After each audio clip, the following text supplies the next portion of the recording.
Assalamualaikum bang. Salam. Ni jual apa bang? Dia je unde-unde Cadbury. Bagi saya campur semua boleh? Campur semua boleh? Satu set bang. Betul, satu set. Okey, yang ni apa? Yang ni coklat Nestum. Okey. Coklat Nestum. Yang ni coklat nyok. Okey, lepas tu Ni pandan nyok. pandan nyok. Lepas tu Yang ni pandan Nestum.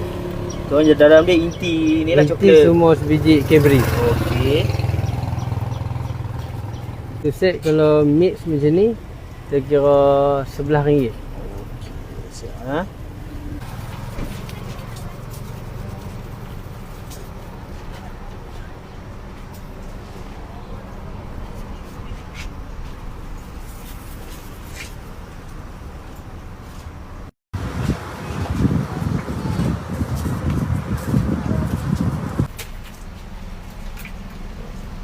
Yang ni tepung warna coklat, dia Ha. perisa coklat ke? Yang ni perisa coklat. Oh. Dalam sama sebiji Cadbury. Okey. Dia punya dough dia tu coklat.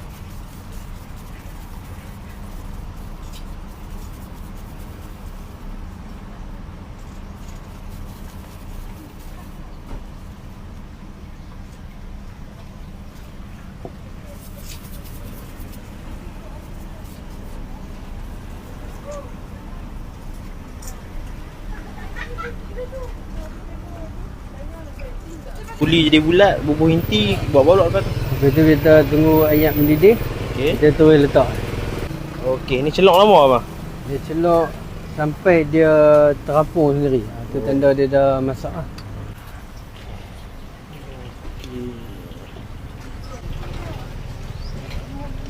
Okey, lepas dah timbul tu, Okey. dia tanda dia dah masak lah. Untuk salutan dia ada dua jenis. Okey, yang ni apa ni? Satu Nestum, satu lagi nyok kering. Okey. Ni kita buat untuk nyok kering.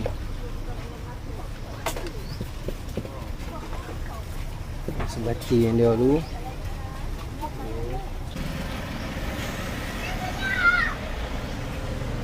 Oh, Nestum. Oh, untuk Nestum pula ha. Okey.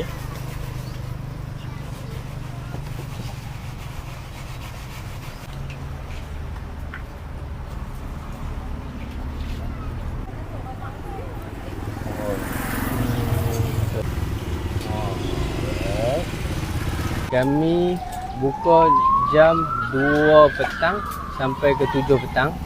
Pada hari Rabu, Khamis dengan Ahad. Ini pandan Nestum, pandan nyok, coklat Nestum,